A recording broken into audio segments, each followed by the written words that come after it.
Finally, the Genshin 5.2 special program is over, hosted again by Kai and Gabe. I'm Gabe. And so, as expected, this patch is coming in not that hot actually. But there are still some great features, map expansions, characters, so let's start. What was your crime? Being a pyro bow character. To the surprise of absolutely no one, Chasca is getting her debut in the first phase of version 5.2, along with the rerun of Lyney. And in the second phase, we have the return of Brick and Balls, Jungly, and Neuvillette. Boy, are they doing my guy dirty like this. Seriously, what did they do to deserve this Hoyoverse? Along with them, Citlali's delinquent idiot grandson, Mororon, is getting his debut as well. Yes, dude is a 4-star. Finally, I told you guys. He'll be featured on the first phase of the banners along with Chasca and Lyney. Now, if you're thinking who you should pull for here, a dedicated video on the pull value of version 5.2 will be dropping soon, so hit that subscribe button so you don't miss it. Of course, with version 5.2, we're also getting the continuation of the Archon quest, where this time we'll be making repairs after the war.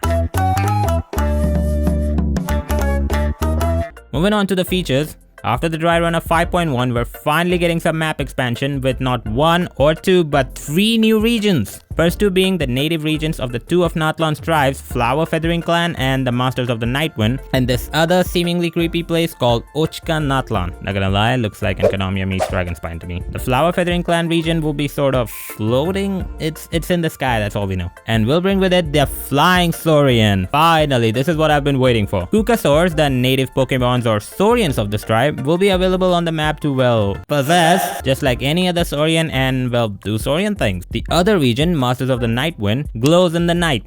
Yeah, they specifically mentioned that in the stream. This region also brings a new Saurian called Ectomesaurus, or in my opinion, just an owl crossed with a bat. This one will be capable of short hovering and high jumping, it seems, and be useful in seeing hidden objects and mechanisms in the new area. And finally, the new area, Chasca Natlan. This region will have you go dragon slaying, going after the distant cousin of Duwalden, Purple Duwalden. That's it. We also get this companion and do a Chasm 101 on all the abyss contamination, yada yada yada, you get the idea. Aside from all this, we're also getting a new boss. Well, not really. It's a boss that just basically imitates and copies other bosses of the game. Jeez, what's with Genshin and mixing things together this patch? Running out of ideas, eh, Hoyoverse? And now, for all of you who like fishing, is there any Genshin player who likes fishing? Good news for you. Defying all laws of thermodynamics and basic biology, they figured out a way to have live fish in lava. So yeah, good luck fishing for marine life in 1000 degrees Celsius. My question is, how do you cook fish that lives in lava? Anyway, the area exploration reward thing is returning and will give you extra 400 primo gems if explored enough area on time. We're also getting 2 new 4-star weapons, a bow and a catalyst. That's all we know about them at the moment. Next, some quality of life improvements. Now, you won't annoyingly get kicked out of the program in the Imaginarium Theater every time you finish an act, and will have the option to continue straight to the next act right from the finishing screen. Hitting a hard one with the right to information, now you can see who among your friends has used your characters in the Imaginarium Theater. Good for you, now you can call them out on that. Imaginarium Theater will also provide extra information about characters, roles, and many other things for different acts, so you can make an informed decision before jumping into the shit show. Basically, the closer you are to this, the more useless this is for you. Your artifacts can now be sorted based on the time you obtain them. The animation has been improved to take less time on almost all creation activities in the game. You can now buy more seeds in the Serenity Pod, wood can be bought with realm currency, and the cooldown on the Boon of the Elder Tree has been reduced. I honestly forgot this thing even existed. The artifact lock system has been improved significantly. You can now apply common settings for lock conditions based on community preference, or change them on your own choice if you like. The best part, however, is if you're new to artifact locking, you can now batch lock all your preoccupied artifacts under the settings of your choice. God, I wish this existed back when I had to manually lock all of mine. Oh, and like your characters, you can also favorite your artifacts now.